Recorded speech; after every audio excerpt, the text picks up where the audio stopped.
Okay, just moving on a tad from the leg.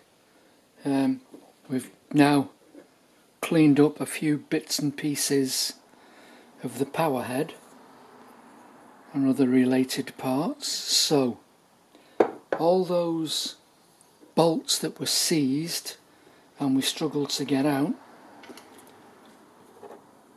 just run a tap down all the little M6 threaded holes and just make sure they're all clean.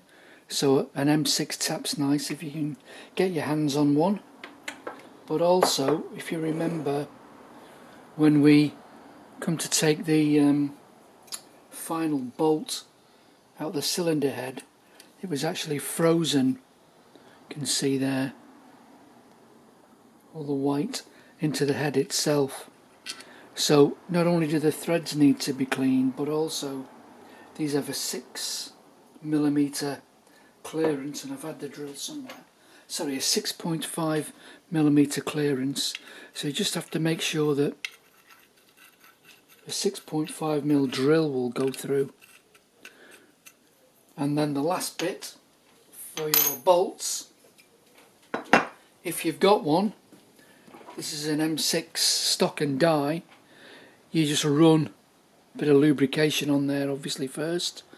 Just run the die down, or if you've got an M6 die nut, just clean all the stuff off the threads, so you're not going to damage anything when it goes back. So there's a few bits that you might need. So just coming back to the block, so I've cleaned it up now, but this is the important bits and pieces. The water jacket. Let me get a little screwdriver. So the water jackets fill up with obviously the salt crystals and the other elements that are left behind when your water evaporates or boils off. So that's got to be cleaned out, and that also extends a little bit into the cylinder head, into this area here, because the head is also like semi-water cooled. But this bit is the important bit now. Well, let's just look at the passage of where the water comes in and goes out. So if we just move across to this, the base. So there's our copper, sorry, our little brass tube, which goes in that little rubber grommet in the top of the water pump. So the water feed comes up into this gallery here. And if we look at the sandwich plate, here's our sandwich plate. There's the gallery. And it comes out there. So let's look at the block. So there's the gallery on the block, and it comes in to the, let's just turn you back a bit, because sorry. So there's where the water comes in to the block, and it comes into the water jacket through there. Round the water jacket, obviously around the bit in the head, but obviously it needs to go out somewhere, and this is the bit that not everybody does. So the water has to come out somehow to make it flow. So if you look underneath, so that's where we said the water comes in, it actually comes out in this passageway here. And if you look, there's a hole there, and that hole, if you look at the casting, goes up to here. And if you look here, there's another lump in the casting, and you can just see that raised portion, which is actually a blanking plug, because they drill that way, because obviously you can't drill round corners. Then they drill that way, and that one goes right into the water jacket, and then they put a blanking plug in it. So you need to make sure when you clean all this out that that return passageway is clear. You know, spray a bit of brake cleaner down there down that hole, and you want to see it coming out in there, then you know the water can flow around the cylinder jacket and the head. So we're saying it's coming back into this area. If we now go back and have a look at the leg, excuse me. So I'll just draw you back a bit so we can get it all. So it's coming back into this area here. Just let me tilt you up a bit. Sorry. Coming back. So in on this side and out on this side and down that hole there. Take the sandwich plate off without pulling the tube out. And it actually comes out here and it's diverted, spin you around a bit, and the reason it's diverted away like that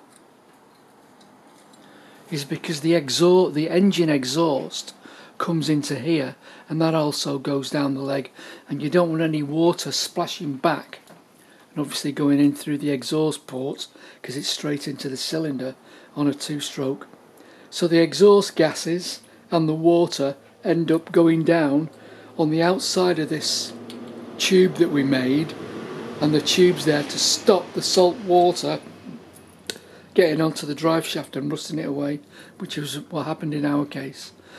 So now that you've got the water and the exhaust gases going down the leg, and unlike on larger outboards, excuse me, I'm just going to drop you down and pull you back a bit. In fact, move you over here. You don't have the, like you'd normally have a little telltale, and as soon as you start the engine you need to see water under pressure coming out the little telltale. You don't get it on small outboards, especially these like 2 and 3 horsepower Suzuki, Yamaha, Mariner 2-strokes. It just runs down the leg, but you still like to know whether it's pumping or not. So this little thing here, I can just pull that off if I find the appropriate screwdriver. Should be Phillips. This is, I know it sounds daft, but it's actually a silencer, because the water and the exhaust gases are mixed, and we want to see if any water's coming out, but we don't want all the noisy, you know, 2-strokes are very noisy. So these 4 holes go directly into the leg, and as the engine's running and water is running down the inside of this tube, the exhaust gases will be blowing little bits of that water into this area here. And if we look on the inside of this, it just has a bit of a gasket on there, and it goes into this little chamber, and every time you make sound, turn the corner and it hits something, it takes the energy away and obviously reduces the noise, and that's what this thing is for. But the end result is it runs out through that little notch and through that hole. So if everything is okay with your cooling system, when it's running, you should see, you're not going to see a spray of water anywhere coming out. All you're going to see is a small amount of water dribbling out of here with the pulses of the exhaust, because eventually the exhaust gases and the exhausted used up water or whatever goes down the leg and it comes out. I'll just take you off the thing here. It comes out below the waterline, and it comes out through these little venturi holes in here. So it, you know, effectively the C becomes the silencer. So the C is now doing 2 things. It's on the biggest radiator in the world, the ocean, so there's going to be no shortage of water providing the pump's working. And when the exhaust gases go down the tube, okay, you're going to get a bit of noise coming out of here, and obviously a bit of residual noise through vibration coming through the bits of aluminium. But effectively this is the silencer, and the C is the exhaust and silencer. So hence when they banned these little two-strokes many moons ago when I was working in that industry, it was because obviously you're mixing oil in the petrol on a two-stroke. Not all the oil gets burnt, we know, because if it did, the engine might seize up.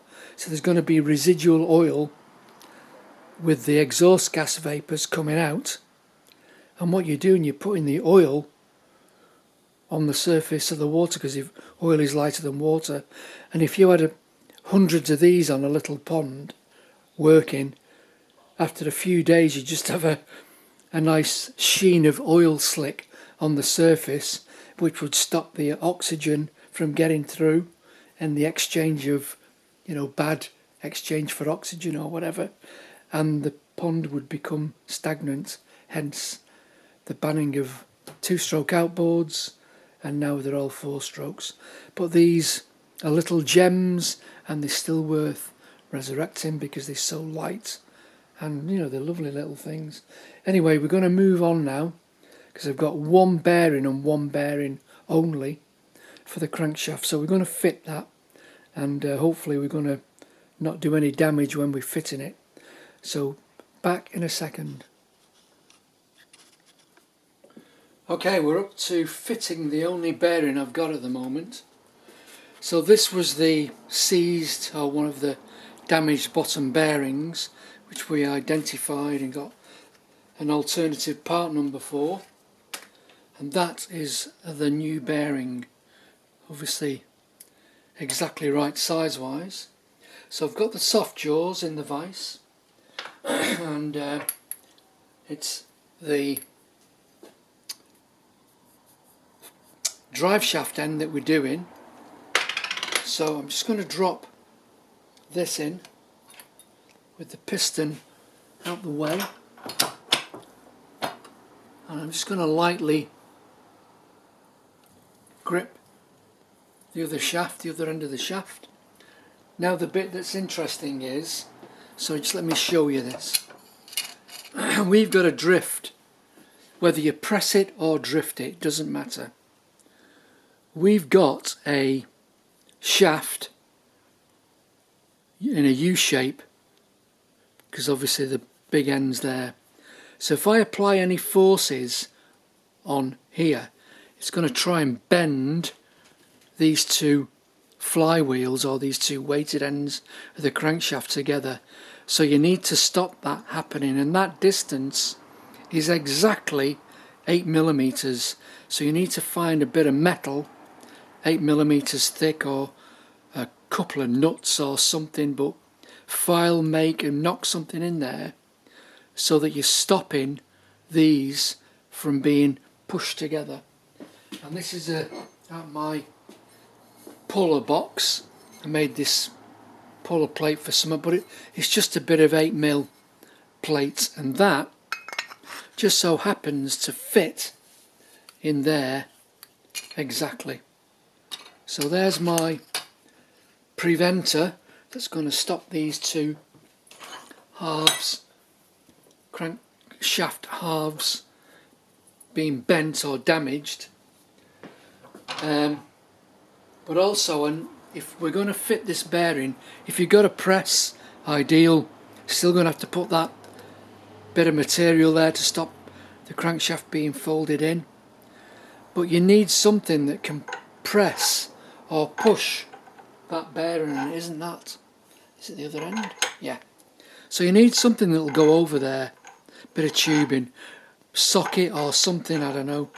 This is just a box spanner, but you need to only push on the inside of the bearing, the inner race, not the outer race. So you're not putting any load on the bearing surfaces themselves. So a bit of lubrication is always good to help it go. So let me find my oil can. And just put a bit of jungle juice on there.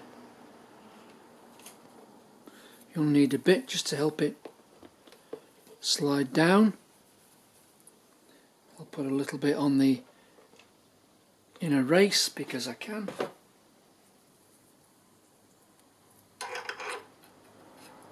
And because I've cleaned this up with wet and dry, that shaft, because it was quite badly pitted, this should drift down very easily. So that onto the inner race, and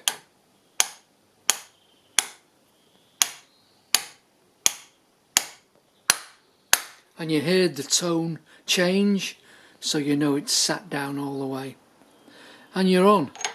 And that is one of the bearings fitted, ready to rock.